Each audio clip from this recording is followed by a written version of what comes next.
Hello again, my beautiful, beautiful bookish souls. The light is very fast fading because, again, I spent so much time putting my makeup on to film these videos, as you all know if you've watched my Get Ready With Me video, that I have run out of daylight hours with which to film. So the film quality for this video is going to be terrible, but again, I really want to film this video and I really want to get it out there because this video is intended to work in conjunction with my Get Ready With Me video, and both of these videos were supposed to be out last week, so I'm gonna do them now.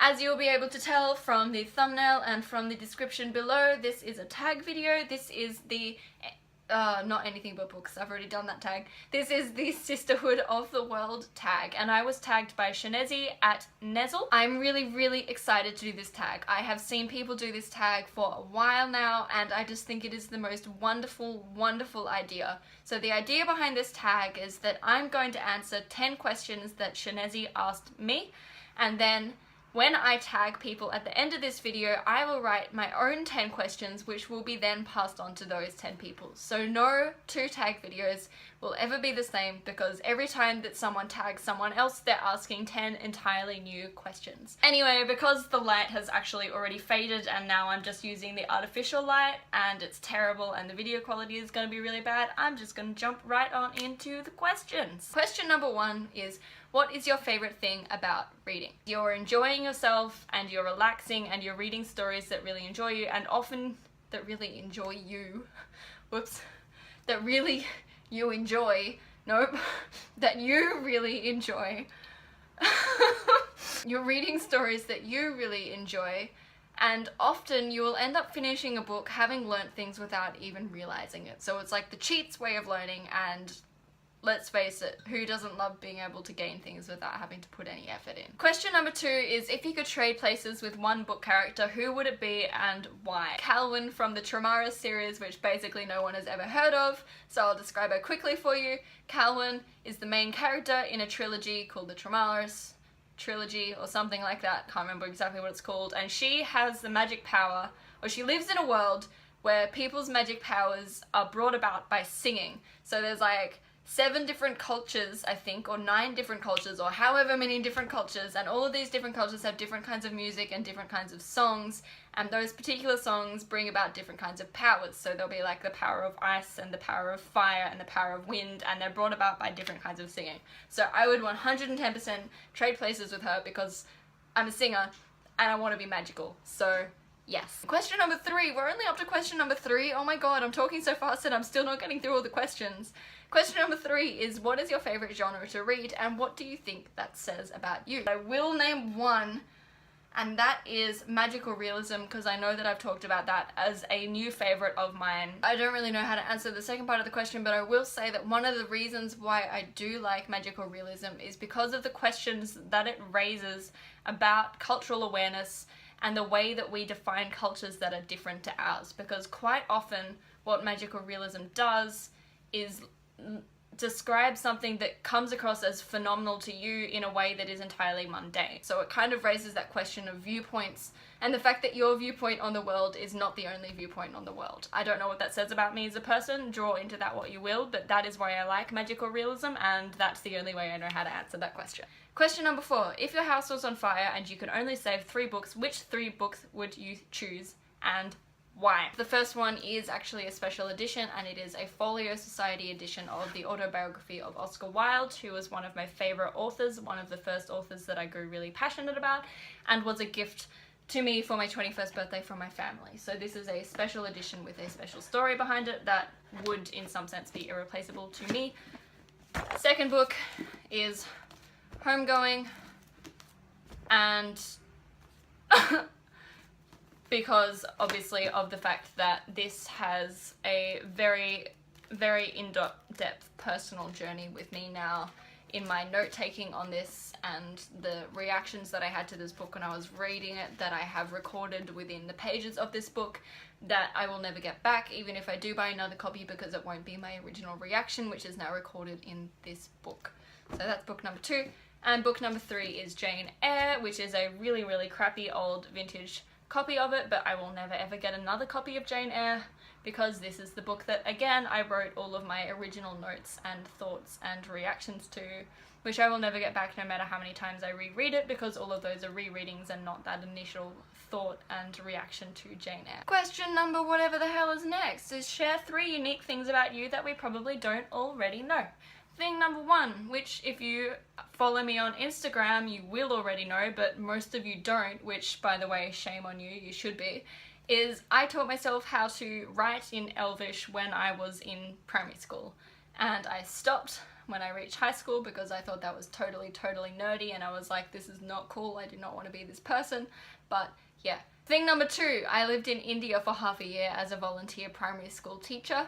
And thing number 3, I have never seen any Star Wars films, not even a single scene from a Star Wars film that I've seen in passing. I've literally seen nothing of any Star Wars films ever. Question number whatever the hell is next, which I think is 6, dark chocolate, milk chocolate, or white chocolate? Dark chocolate. Question number 7, okay, back to books. What is your least favourite book trope? Okay, this is where we start getting ranty again. I have 2 particular book tropes that I not only dislike, but genuinely fucking hate. And the reason why I hate them is because I think that they are so problematic and so harmful to young girls, and the reason why I've chosen to talk about them here is because this is a Sisterhood of the World tag, and I'm talking about Women's History Month things, and it is linked to my previous video. Just keep that in mind. I'm sorry about the rant, but just keep those thoughts in mind while I talk about these 2 tropes that I absolutely effing hate. Trope number 1 is the I'm not like other girls trope. I don't really know what else to call it, but that trope. And I really effing dislike this trope because it implies that feminine attributes and characteristics are a negative thing that any good heroine must separate herself from in order to be valid. And that is so wrong, and seriously, it makes me so angry. Not only that, but the characters who end up using the I'm not like other girls trope are usually use that in order to define themselves as laid back or as relaxed or as rational or capable of chilling with the guys or that kind of thing. But basically, this trope implies that typical feminine traits are to be hysterical and to be irrational, and that these traits are, and the other traits that are associated with them that are feminine are bad, and that you have to be not like other girls in order to be worthwhile. Thing number 2, because we've literally only just talked about 1 now, is the I'm not pretty, even though clearly every single boy in the room and in this story is falling backwards over themselves trying to get my attention. This very much ties into my Get Ready With Me video. Not necessarily intending for all this to tie together, and I don't mean to keep mentioning that video too much because I'm kind of embarrassed about that video because of the fact that I nearly cried in it. Anyway, this trope really pisses me off because it really perpetuates that idea that a woman is not allowed to think that she is pretty, not allowed to think that she's beautiful, not allowed to think that she is good in any way, shape or form. Like it pushes the boundaries of humility to the point where it enters the realm of insecurity, and that is just not cool. So those 2 tropes are the 2 tropes that I dislike. And I just went on a massive rant about them, but that's the answer to your question, I guess. Question number 8, apparently, is tell us about the book that has had the greatest impact on your life. For this, I chose Lord of the Rings, not because it had any impact on me in terms of like viewpoint on the world or anything like that you would normally think of in terms of answers to this question, but because it had an effect on me in a very literal sense. And by that I mean it started my fascination with languages. Like I said, I taught myself how to read Elvish after reading and write Elvish after reading the Lord of the Rings book. It set me on a path that led to me studying linguistics at university, which is so far the only qualification that I have is my degree in linguistics. So clearly this book has had a huge impact on my life because it has led me to the qualifications and the studies that I have so far in my life, and so it's had a very literal impact on me. Hoiking up the dress. Question number 9, what is an average day in your life like? Okay, well, let me tell you a little story about my life. First up, I keep my phone in the lounge room where I normally film, so that I don't get distracted by my phone when I'm in bed, and so that when my alarm goes off in the morning, I have to get out of the bedroom in order to turn it off. If I don't do that, I will stay in bed for hours, no matter what commitments I have. I just can't get myself out of bed any other way. So my phone is in the lounge room. What I will do after I've turned my alarm off is I will post my daily Instagram post, I will put on the kettle, I will wash my face, and then I usually try and set aside some time to drink a cup of tea and read for 15 minutes a day before eating breakfast, but most of the time I end up on Instagram or booktube, because once I open my phone and see all the notifications from you lovely people, I can't stop myself from talking to you. Sometimes I let my little bunny out for the morning while I'm getting ready. Most of the time I'm too busy and rushed because I'm a lazy piece of shit who can't stick to a schedule, and I will end up rushing out of the house on the way to work. I usually ride to work because it's only 10 minutes away, so I'll ride to work in the mornings and I'll ride home in the afternoons where I can. Work is pretty boring. Normally I'll try and sneak in some editing or some booktube planning if there's a quiet moment at work, which often there is. After work I will usually either have salsa or choir. If it's a choir night, then it only goes for an hour, and I come home and I let Lola out and I'll do some editing or some filming or some reading or some other things that are interesting to me, and I will just chill and have a nice evening at home. If it's a salsa night, I won't get home until like 10:30, 11 o'clock at night, and basically then I'll just be doing boring stuff and getting ready for bed. And then the whole cycle starts up again. Question number 10, and the final question, is imagine you were writing a book. What would it be about and what would you call it? Oh, hello rabbit. And I've said a few times, I think, that I am not a writer by any means. I don't think of myself as having a story that is particularly worth telling, especially when compared to people that I know who really do have stories that need telling, or voices that I think need to be heard. And for some reason I think I hold myself back from writing about my own experiences because I don't want to take away the opportunity for someone else's voice to be heard that I think needs to be heard more. But I guess that might be a stupid outlook to take, and it's probably directly against the viewpoint that I shared only earlier today. So if that's the case, feel free to berate me in the comments. I totally understand. That being said, if I was to write a book, if I had to write a book, and this question says that I have written a book, it would have to be about my own personal experiences and things that I'm familiar with, because I don't really see any other way to write a story. And in that case, it would be probably something to do with feminism, or about my own journey to feminism. It would be about discovering your own self-worth, or the importance of finding your own self-worth as a woman. Something about mental illness awareness possibly, or about finding your self-worth after sexual abuse, which I very briefly talked about in my other video and haven't really meant for it to be a massive theme for today's videos, but apparently it is. So just to clarify, again, I was a victim of sexual abuse for many of my formative teenage years.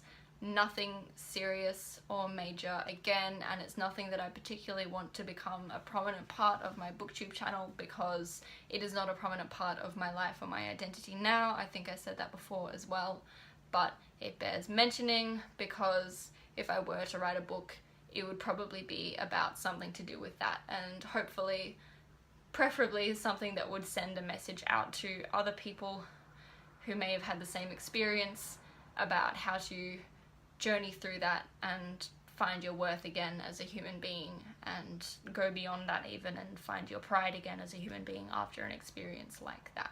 Hopefully I won't be mentioning this again for a little while, because I don't want to feel like I'm harping on about my own experiences or trying to get pity votes or anything like that, which is what I sometimes feel like when I mention this aspect of my history and of my personality. I didn't mean for it to come out twice in 2 videos, but basically that would be my book. I don't know what I'd call it, but that would be what my book would be about.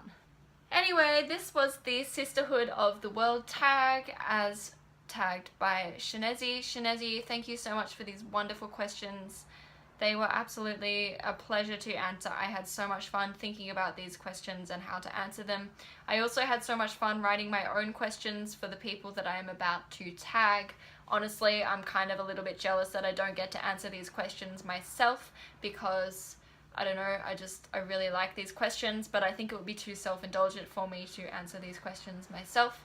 This video is part of a kind of mini-series of Women's History Month and International Women's Day, even though it's a week late.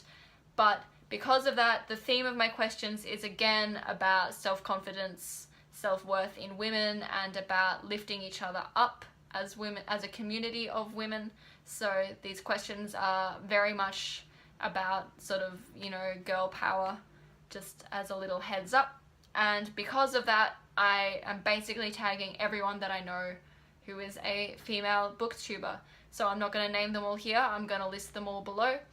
Check down below in the doobly what's it, because if you self-identify as a woman, you are probably tagged down below. The 10 questions are down below. Check them out.